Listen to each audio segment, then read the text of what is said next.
সালামু আলাইকুম, আমি মাসুদ আলম W3 প্রোগ্রামার্সের পক্ষ থেকে আবারও স্বাগত। আমরা আজকে PHP beginning to advance part 10 এ শিখব PHP অ্যারিথমেটিক এবং অ্যাসাইনমেন্ট অপারেটর কি এবং তাদের ব্যবহার। এর আগে আমরা নবম পর্বে দেখেছি PHP অপারেটর, অপারেটর অ্যাসোসিয়েটিভিটি কি, অপারেটর প্রেসিডেন্স কি এবং PHP তে কত ধরনের অপারেটর সাপোর্ট করে সেগুলো। আজকে আমরা তাহলে অ্যারিথমেটিক অপারেটর, অ্যাসাইনমেন্ট অপারেটর বিষয়ে জানব। তাহলে প্রথমে চলুন আমরা জানি অ্যারিথমেটিক অপারেটরস কি। PHP তে অথবা যে কোনো প্রোগ্রামিং ল্যাঙ্গুয়েজে যেসব সিম্বল বা চিহ্ন গাণিতিক কাজ করার জন্য ব্যবহার করা হয় PHP অথবা যে কোনো প্রোগ্রামিং ল্যাঙ্গুয়েজের পরিভাষায় এগুলো বলা হয় অ্যারিথমেটিক অপারেটর। যেমন আমরা কিছু অ্যারিথমেটিক অপারেটর কাজ দেখতে পারি, সেটা হচ্ছে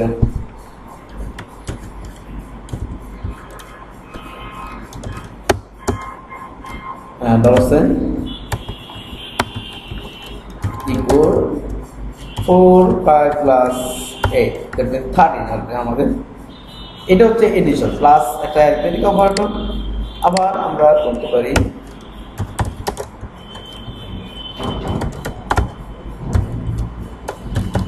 equal 8 minus 5, সুতরাং এখানে আসবে 3 আর এখানে আসবে হচ্ছে 13। এই যারা মাল্টিপ্লিকেশন আছে, যদি আমরা মাল্টিপ্লিকেশন দিই,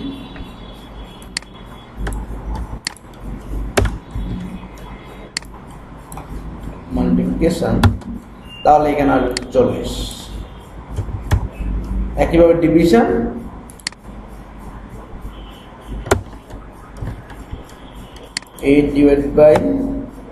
আমরা সহজ দিলাম, আসবে হচ্ছে 4।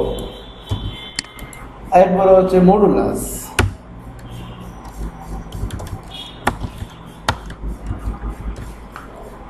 এই মডুলাস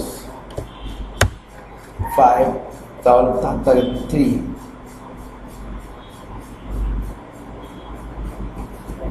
এরপর হচ্ছে আরেকটা operator, power operator, echo star star 5, that means হচ্ছে 8 5টা, বা আমরা 2 দিই 8 আর 16, দুইটাই 64। চলুন আউটপুটগুলো দেখে আসি একটু এরপর। ওকে,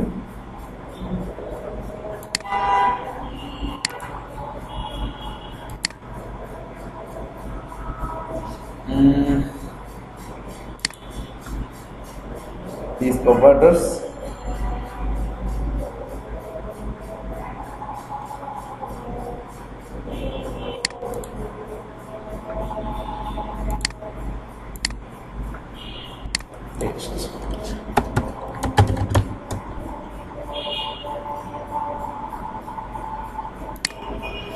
তাহলে আমরা 64 পাচ্ছি, 1.6 পাচ্ছি, 1.6 কিসের জন্য পাচ্ছি, 1.6 পাচ্ছি হচ্ছে ডিভিশন। আমরা মডুলাস দিতে পারি এখানে, মডুলাস,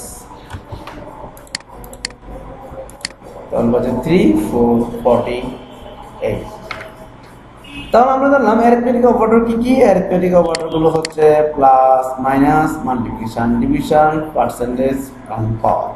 অ্যাসাইনমেন্ট অপারেটর PHP তে অথবা যে কোনো প্রোগ্রামিং ল্যাঙ্গুয়েজে ভেরিয়েবল অথবা কনস্ট্যান্টের মধ্যে কোনো ভ্যালু স্থায়ী অথবা অস্থায়ী সময়ের সংরক্ষণে যেসব চিহ্ন ব্যবহৃত হয় তখন তাকে বলা হয়, সেই চিহ্নকে বলা হয় যে অ্যাসাইনমেন্ট অপারেটর। যেই চিহ্নটি বলা হয়, যেমন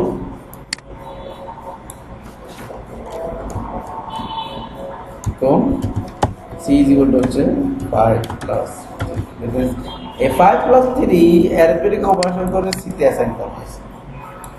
আবার আমরা একটু বলি প্লাস C, এটা একটা equation, plus equal 2, that means 10 আসবে এখানে C এর মান, এবং ইকো C মাইনাস ইকুয়াল 5, তাহলে আবার 5 থাকবে এখানে, আলটিমেটলি C এর মান এখানে 5। আবার সি স্টার ইকুয়াল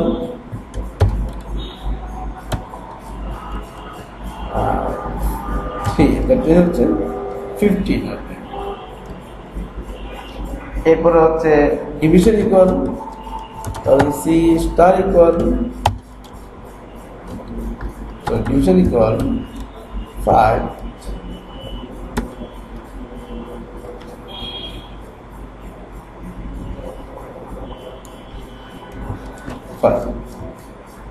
এভাবে আমরা করতে পারি। আবার পার্সেন্টেজও একইভাবে করতে পারি।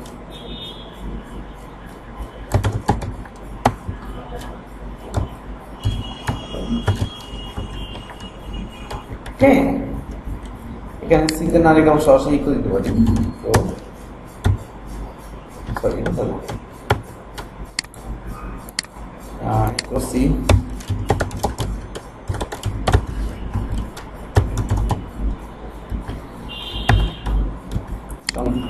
জন্য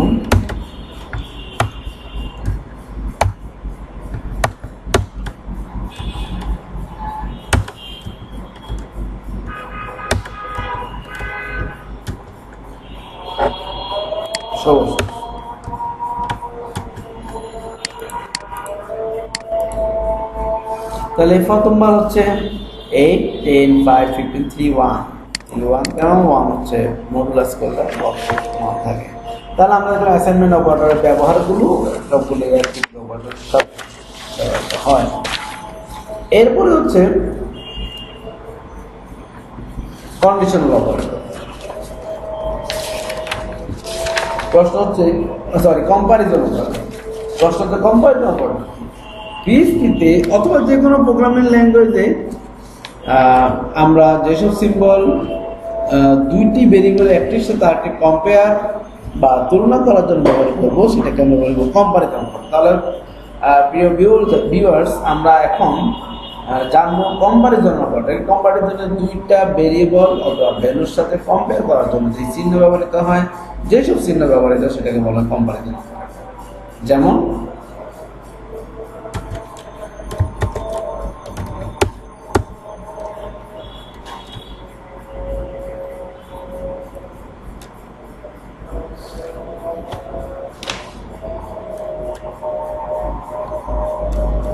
আমরা যদি বলতে পারি $5 equal 5, that means এখানে 2 আসবে, 1 মানে দুইটা ভ্যালু সমান। আবার আমরা যদি বলি ইকো 5 not equal 4, এটাও সত্য। আবার আমরা বলতে পারি ইকো 5 equal 5, এখানে আউটপুট আসবে ফলস। কেন? কারণ হচ্ছে ট্রিপল ইকুয়াল এটাকে বলা আইডেন্টিক্যাল অপারেটর। এর কাজ হচ্ছে দুইটা ভ্যালু সমান হলেই শুধুমাত্র আউটপুট ট্রু আসবে না, তার টাইপও সেম হতে হবে। নট আইডেন্টিক্যাল মানে হচ্ছে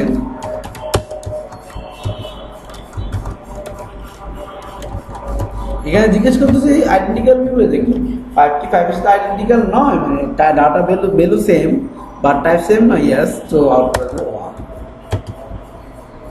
Less than, greater than, less or equal, not equal. So আমরা যদি বলি তো 6 less than 7, এটা 2 আছে,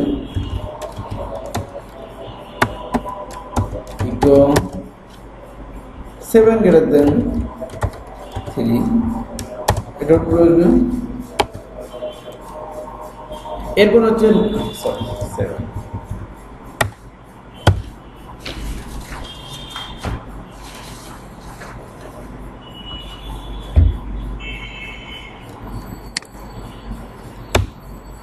equal 7 greater or equal 5 বা 7, দুইটা ক্ষেত্রেই বড় অথবা সমান হলে ট্রু আসবে।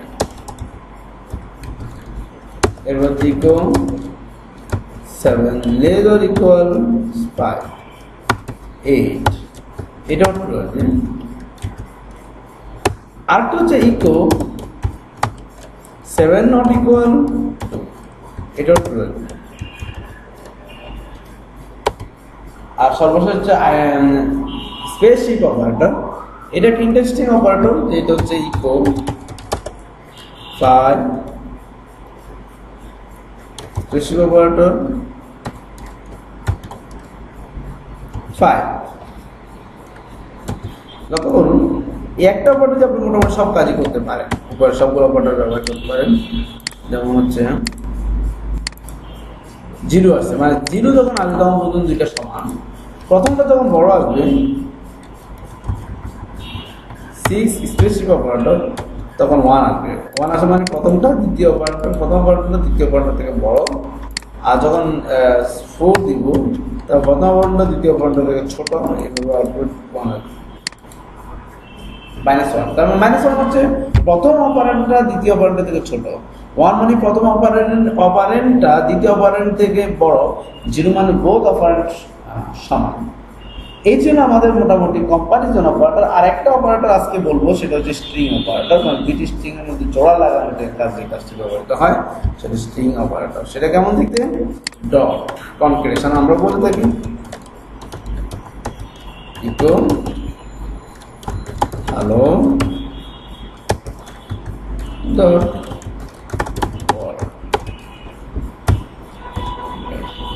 তবে এই যে ডটটা এটা কনক্যাটেনেশন করে, এটা কি প্রিন্ট জিনিস হিসাবে লিখতে পারতেন না, কিন্তু এখন ডট দিয়ে প্রিন্টেও পারবেন।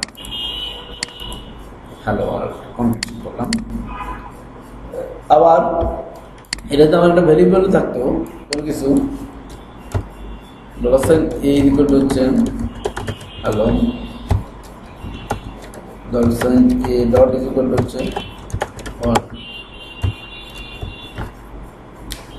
এই ডট ইকুয়ালটা হচ্ছে স্ট্রিং অপারেটর, ডটের সাথে কনক্যাটেনেশন, আগে ভ্যালুর সাথে কনক্যাট করবে, হচ্ছে স্ট্রিং অপারেটর। তাহলে স্ট্রিং অপারেটর আমরা শিখলাম ডট এবং ডট ইকুয়াল। স্ট্রিং অপারেটর কি? একটি স্ট্রিংকে আরেকটা স্ট্রিং এর সাথে জোড়া লাগানোর জন্য যে অপারেটরটি ব্যবহৃত হয় বা যে সিম্বলটি ব্যবহৃত হয় সেটাকে বলা হয় স্ট্রিং অপারেটর। আজকে এই পর্যন্ত, আবার দেখা হবে। আল্লাহ হাফেজ।